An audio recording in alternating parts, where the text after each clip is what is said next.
Good morning बच्चों। हमने पढ़ा था पाठ 10 जिसका शीर्षक था दो गुरैया, है ना। तो कल हमने उसके प्रश्न उत्तर किए थे, ठीक है। आज हम उसका किताब का अभ्यास करेंगे। प्रश्न 2 है, सही उत्तर पर सही का निशान लगाओ। यह कहानी किसके बारे में है? पिताजी के बारे में, गुरैया के बारे में, मन की भावना और संवेदना के बारे में, मनुष्य और पशु पक्षियों का संबंध। तो इस कहानी में क्योंकि बच्चों मनुष्य किस तरीके से पशु पक्षी जब उनके घर में आ जाते हैं तो मनुष्य किस तरीके से जो अपना अपना व्यवहार है उसको दिखाते हैं। कभी वो गुस्सा हो जाते हैं या कभी उन्हें उनके ऊपर प्यार आ जाता है, वो उन पर खाना देते हैं। तो ये कहानी भी कुछ ऐसी ही थी कि पिताजी को पहले पक्षियों पर गुस्सा आया था, लेकिन जब उन्होंने उनके छोटे नन्हे बच्चे देखे तो उन्हें उन पर बड़ा प्यार आया था। तो ये कहानी दोनों के संबंध को दर्शाती है, ठीक है। प्रश्न 3, नीचे बहुत से विशेषण शब्द दिए गए हैं। कहानी के पात्रों के लिए जो शब्द सही हो उन्हें हम नाम के आगे लिखते हैं। तो यहाँ पर कुछ विशेषण शब्द दिए गए हैं। विशेषण शब्द क्या होते हैं? जो किसी संज्ञा या सर्वनाम की विशेषता को बताते हो, ठीक है। तो ये विशेषण शब्द अगर इन तीनों के सामने, नाम के सामने सही बैठते हैं, क्योंकि हमने पाठ को पढ़ा है और हमें उनका व्यवहार पता है, तो उसके अगर वो उनके सामने सही बैठते हैं तो हमें वहाँ लिखने हैं। सबसे पहले है गुस्सैल। तो गुस्सैल कौन थे इस कहानी में? पिताजी। तो पिताजी के सामने हम गुस्सैल लिख देंगे। हंसमुख कौन थी? माँ, क्योंकि वो हंसती रहती थी। जब चिड़िया अंदर आई, पिताजी उन्हें भगवा नहीं पा रहे थे तो वो खूब हंसती रहती थी, है ना। समझदार, अब समझदार भी माता जी थी उनकी, है ना, क्योंकि जब चिड़िया अंदर बाहर नहीं निकल रही थी तो माँ ने कहा था कि अब उनका घोंसला अंदर बन चुका है, वो नहीं जाएंगी। अभी उन्होंने अंडे भी दे दिए होंगे, ठीक है। स्नेही, स्नेही कौन थे इसमें? गुरैया, जो बड़े प्यार से आकर उनके घर में अपना घोंसला बना लेती है और उन्हें निहारती रहती है। लापरवाह, तो लापरवाह बच्चों इसमें कोई भी नहीं था। आलसी, आलसी भी कोई नहीं था। जिद्दी, जिद्दी कौन था? जिद्दी थी वो गुरैया, जिसे बाहर बाहर पिताजी बाहर निकाल देते और वो फिर से वापस आ जाती। संवेदनशील, संवेदनशील थी माँ, क्योंकि वो समझ गई थी कि गुरैया ने घोंसले में बच्चे दे दिए हैं और अब वो वहाँ से नहीं जाएंगी। सहनशील, तो सहनशील बच्चों इस कहानी में कोई नहीं था, है ना। बाहर से कठोर, बाहर से कठोर कौन था? पिताजी, क्योंकि वो बार बार ऐसे दिखा रहे थे कि उन्हें बहुत गुस्सा आ रहा है, लेकिन बाद में वो नरम भी पड़ गए थे और उन्हें उन चिड़ियाओं पर प्यार आ गया था। अंदर से नरम, पिताजी, है ना, क्योंकि उन्हें बाद में उन चिड़ियाओं के बच्चों को देखकर वो पिघल गए थे और उन्हें उन पर प्यार आ गया था। जालिम भी कोई नहीं था बच्चों इस कहानी में। पशु पक्षी प्रेमी, वो भी कोई नहीं था, है ना। तो ये थे आपका प्रश्न 3। भाषा से पढ़ो, लिखो और समझो। तो यहाँ पर कुछ अक्षरों को जोड़कर हम बनाएंगे क्या? जैसे कि समझ, जमादार, समझदार। तो जैसे ही हमने दार उसमें लगाया तो वो क्या बन गई? भाववाचक संज्ञाएं जो थी वो विशेषण बन गई। किसी की विशेषता बताने के लिए जो शब्द का प्रयोग किया जाता है वो शब्द बन गया, ठीक है, विशेषण बन गया। तो यहाँ पर कुछ भाववाचक संज्ञाएं थी, तो उनमें जैसे ही हमने दार शब्द को इसमें जोड़ दिया तो वो विशेषण बन गए। जैसे समझदार, वफादार, खबरदार, खुशबूदार, मज़ेदार, ठीक है। तो जैसे हमने दार जोड़ा तो वो भाववाचक संज्ञाएं बन गई, भाववाचक संज्ञाओं से विशेषण बन गए। और इसी प्रकार इसमें जैसे ही हमने आवट लगाया तो वो जो क्रिया शब्द थे पहले वो संज्ञा में बदल गए। पहले ये क्रिया थी, अब ये संज्ञा हो गई, है ना, अब ये संज्ञा में बदल गई, ठीक है।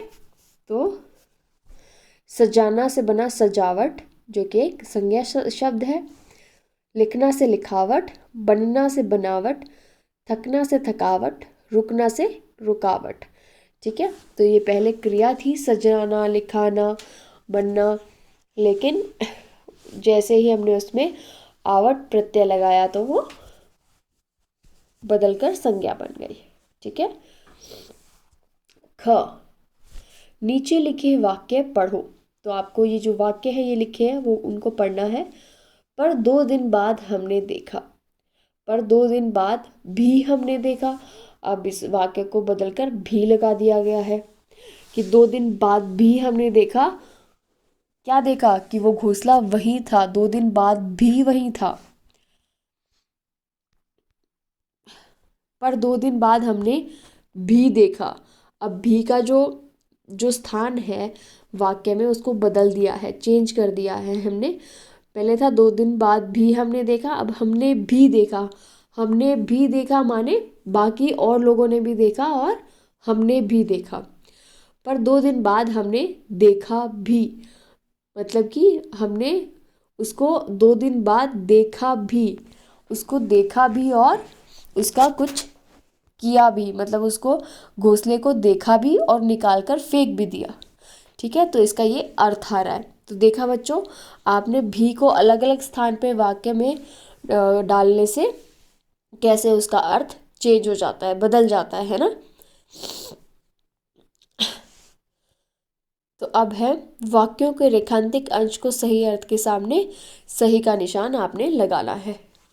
तरह तरह के पक्षी उस पर डेरा डाल रहते हैं। घर बना लेते हैं वो, कुछ समय के लिए ठहरना, सामान इकट्ठा करना। तो डेरा डालना मतलब कुछ समय के लिए वहाँ पर रहना।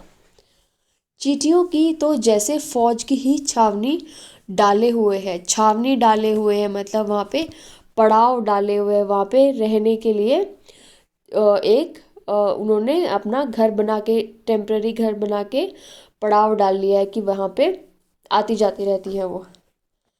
पिताजी के हाथ ठिठक गए। ठिठक गए माने ठिठुर गए, ठक ठक करने लगे या एकाएक रुक गए। तो गुरैया के बच्चों को देखकर पिताजी के हाथ एकदम से रुक गए। आखिरकार उनकी सहन शक्ति चूक गई। सहन शक्ति चूक गई माने समाप्त हो गई, खत्म हो गई। पिताजी छाती फुलाए कुर्सी पर आ बैठे। तो अंत में, पाठ के अंत में पिताजी उनको, जब गुरैया के बच्चों को अपने माता पिता से मिलाकर लंबी सांस लेकर अपनी कुर्सी पर आकर बैठ गए। ठीक है। प्रश्न 3 है, नीचे लिखे शब्द पढ़ो और उन्हें अलग अलग शीर्षक के नीचे लिखो। तो यहाँ दिया गया है स्त्रीलिंग, यहाँ दिया गया है पुल्लिंग। तो आपने उस शब्द को पढ़ना है और बताना है कि ये शब्द स्त्रीलिंग है या पुल्लिंग है। ये हम काफ़ी बार कर चुके हैं, है ना, व्याकरण में। तो मैंने आपके लिए एक कर दिया है इसमें, बाकी आपने खुद करने हैं। जैसे अंगीठी जो शब्द है वो है स्त्रीलिंग और घर शब्द है वो है पुल्लिंग।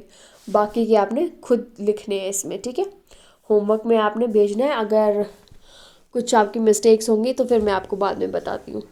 ठीक है, पर आई थिंक आपने स्त्रीलिंग और पुल्लिंग अच्छे से किया है, तो आपको अच्छे से आना चाहिए।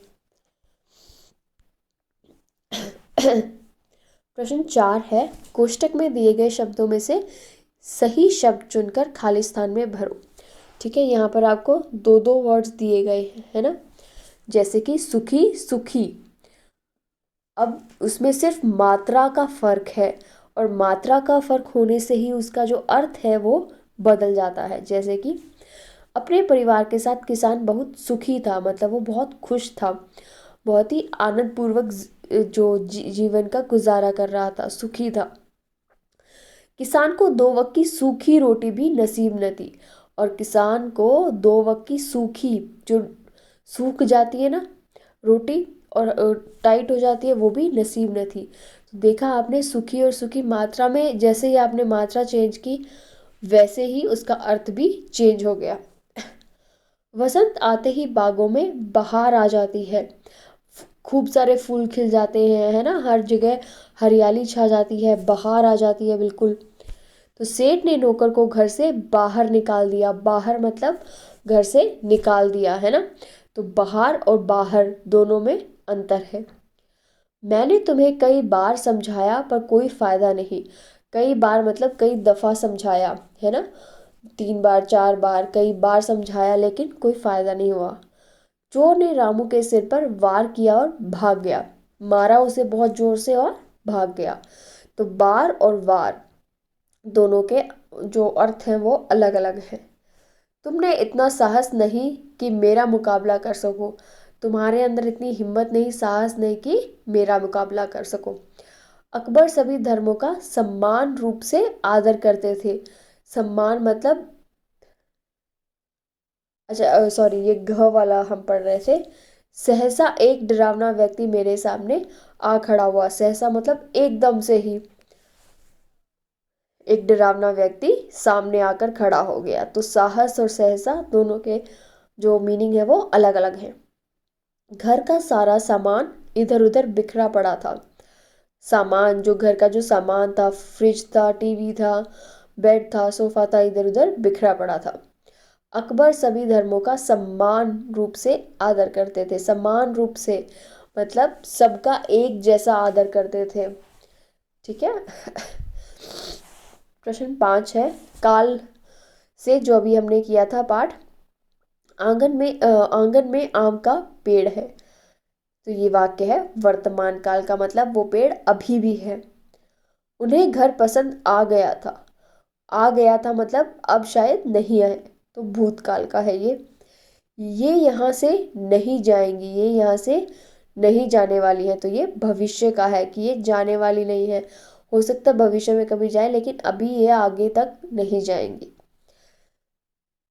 ठीक है बच्चों, तो ये वर्तमान, भूतकाल और भविष्य काल के वाक्य थे। अब आपको कुछ वाक्य दिए गए हैं, आपको इनको बताना है कि ये कौन से समय के वाक्य हैं। मैंने दोनों दरवाजे बंद कर दिए। ठीक है, बंद कर दिए मैंने। अब बंद करके मैं बैठा हूँ, तो ये भूतकाल का है ना। घर में हम 3 व्यक्ति रहते हैं, अभी भी रहते हैं, चले नहीं गए वहां से। तो ये वर्तमान काल का है। पिताजी को गुस्सा आ गया। गुस्सा आ गया पिताजी को, मतलब आ गया था, अब शांत है ना। तो ये भूतकाल का है। मैं कल फिर आऊंगी। कल आऊंगी मतलब भविष्य में आएंगी। दोनों मजे से गाना गा रही है, मतलब अभी भी गा रही है। तो ये वर्तमान काल का वाक्य होगा। ठीक है, तो ये था आपका अभ्यास जो आपने किताब में ही करना है। ठीक है, थैंक यू।